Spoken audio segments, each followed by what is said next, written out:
your big bro here. When the police delivered the news to me that you had passed away, I was so shocked and deeply saddened. My first thought, what the hell happened to you? It was my job to tell Mom and Dad the tragic news. As I told them both what I knew, which in the early stages was very little, I watched a part of them die too that day. So very sad. You were always their little girl and they loved you so very much. I know there wasn't a day that goes by that they didn't think of you, Linda. Those simple thoughts were, wonder what Linda's up to now, and is she safe and well? They've always had unconditional love for you. Well, Linda, as I learned more about your death from your friends, I questioned myself, was there anything more that I could have done? I have spent the week agonizing over this.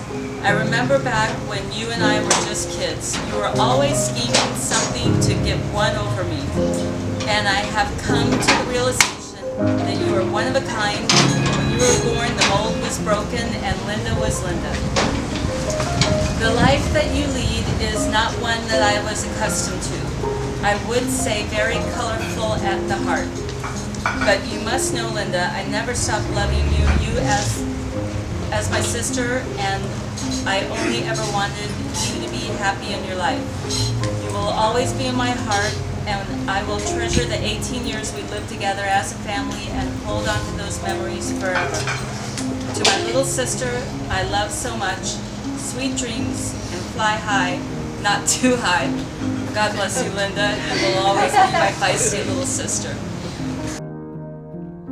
I will miss your loving hands that put me to sleep like a baby, to awaken, restored, and renewed. I will miss you because I never met a bigger peanut butter snob than I am.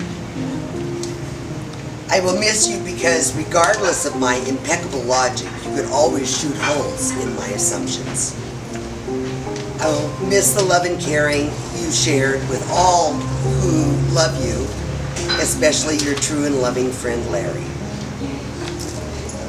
I will miss you because in spite of the tremendous challenge of your daily existence presented, you always moved forward to better and strengthen yourself, encouraging those around you to follow suit.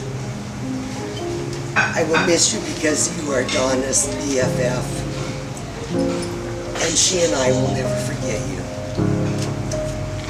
I will miss you and I will cry every day if I want to. I will miss you because in the presence of all who are gathered here today, that I will love you forever. Though you are gone from us in this worldly fear, you cannot stop me from that. Steve and I want to thank all of you who are here this evening that have come in the celebration of Linda's life, and I would ask you right now for a little help to make sure this message is delivered across the Great Divide, loud and clear, in one voice, with love in our hearts that I know we share. That's my husband.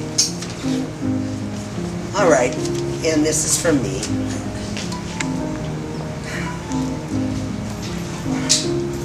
Linda was born in 1969 in New Zealand to drug-addicted teenage parents. She was with them for 2 years, but they could not take care of her. She went into the foster care system and was eventually adopted by the Williams family, who loved her dearly. Her bipolar, manic depressive disorder was likely her burden from birth. I'm sure she was a handful and developed her own drug habit as a teenager. Linda came to the U.S. with dreams and exceptional beauty.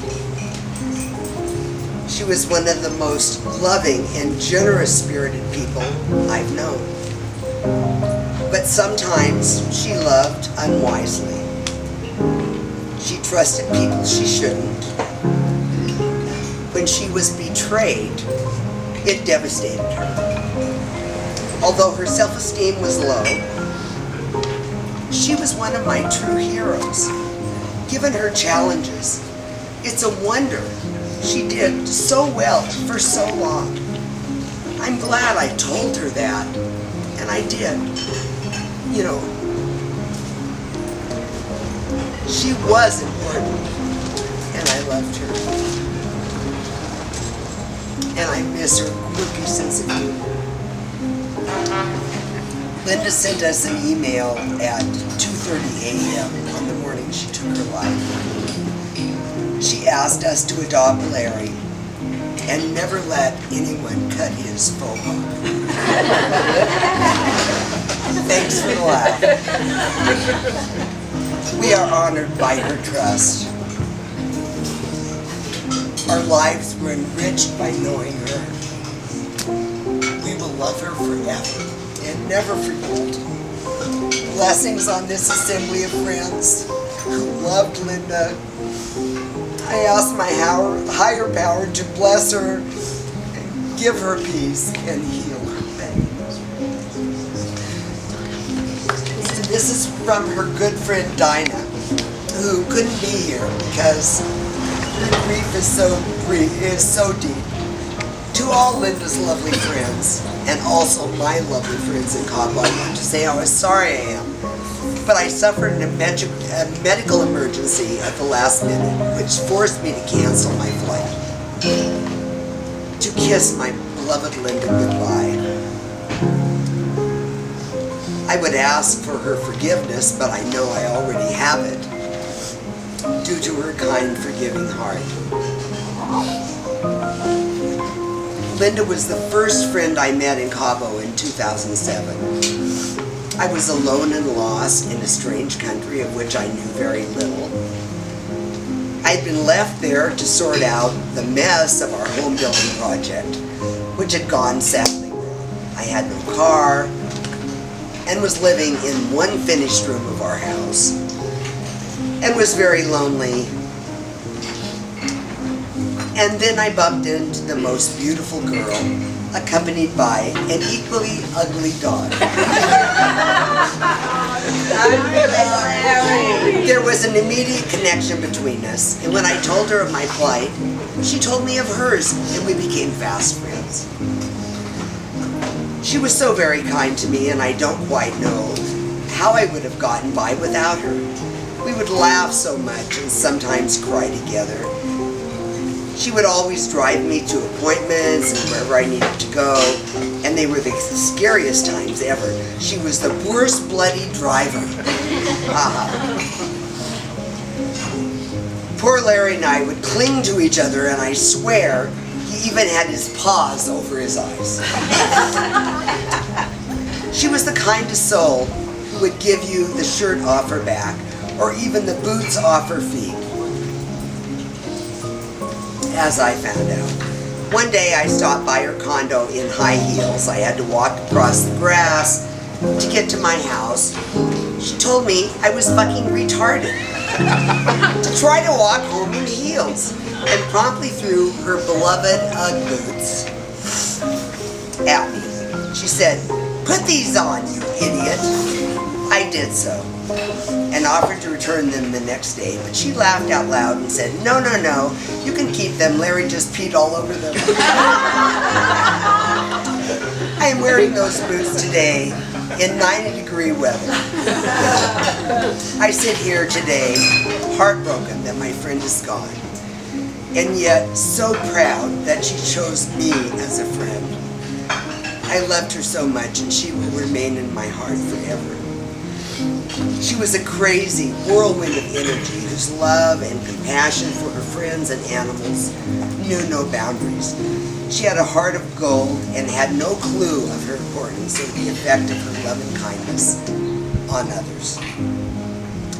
She evoked every emotion within me: happiness, anger, confusion, but mostly frustration over her situation. I felt helpless to find a situation to her problems.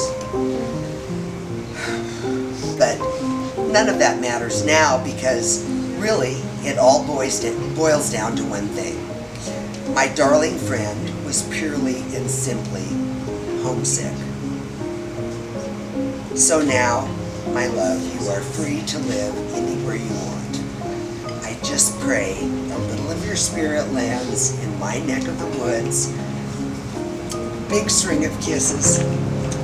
Your friend always and forever, Dinah.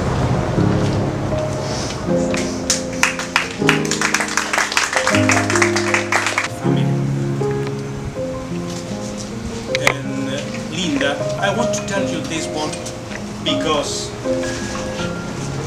it's a nice detail which I want that everybody here knows about that, because our mind is so close, and Linda is going to receive all our best feelings.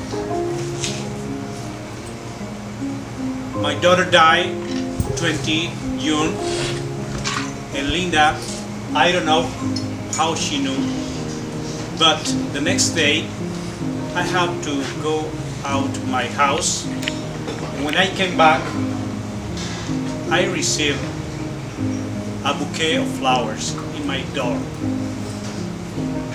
It was about 11 a.m. and I received a business card which says that it was from Linda. And Linda, I want to give you my thanks because you were involved with my family. Paola and she, they were very close. And I remember several times when my daughter went to visit her because they didn't were in touch, and they knew something was wrong. Didn't feel so good, and because of that, all feelings, Linda, I want to give you my thanks because you gave me a great present that day, and thank you very much because I didn't call her to give my thanks. I feel very, very sad because I didn't. But here, now, about this meeting, about this services that you receive, all our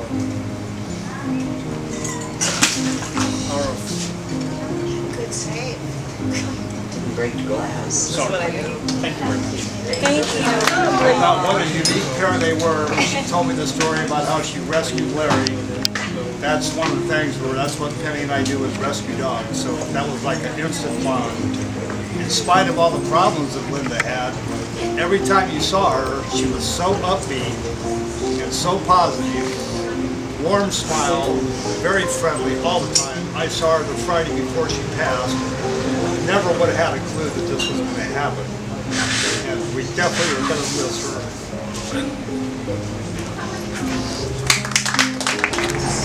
Linda, the minx,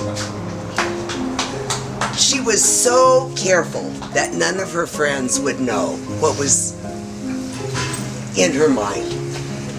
She made sure this time that she wouldn't survive, that she wouldn't be rescued, that she would have peace finally.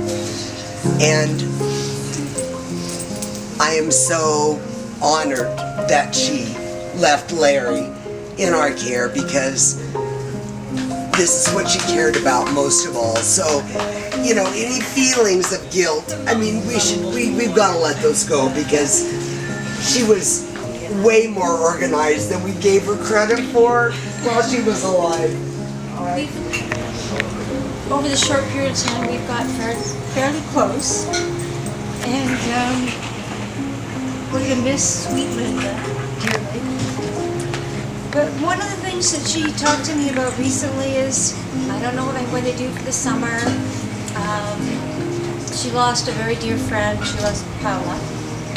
And one of the things she decided she wanted to do this summer was to to be a companion to one of Paula's daughters and try and step in and help the daughter adjust to her new life. And I'd like to step in, and Linda was going to. Her plan was to take the oldest daughter to movies and just be a companion. And I'm actually offering in Salvador. I'll talk to you later. I'll step in and be that person for Linda and take Linda's goal forward. I miss her dearly, and I think everybody refers to Linda as being sweet. I think that's the best way to describe Linda. She's a genuinely sweet person. She is truly a giving person. I speak of her in present because I believe she's still here. And Talks like a sailor.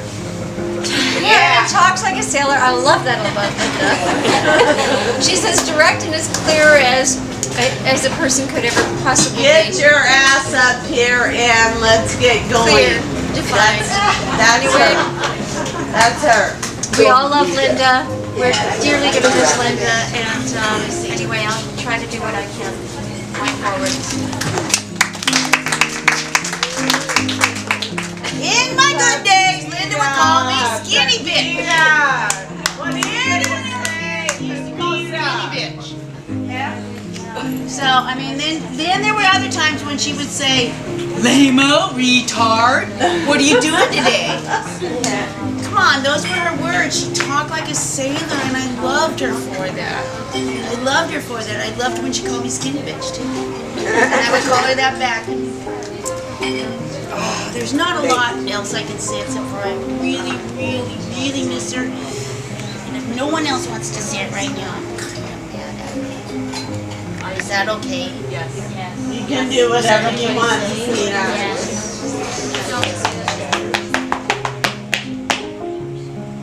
That's it. Oh, no, more, More. Nobody would come. Nobody would come. People wouldn't come. So we're really happy. We know she's watching, and we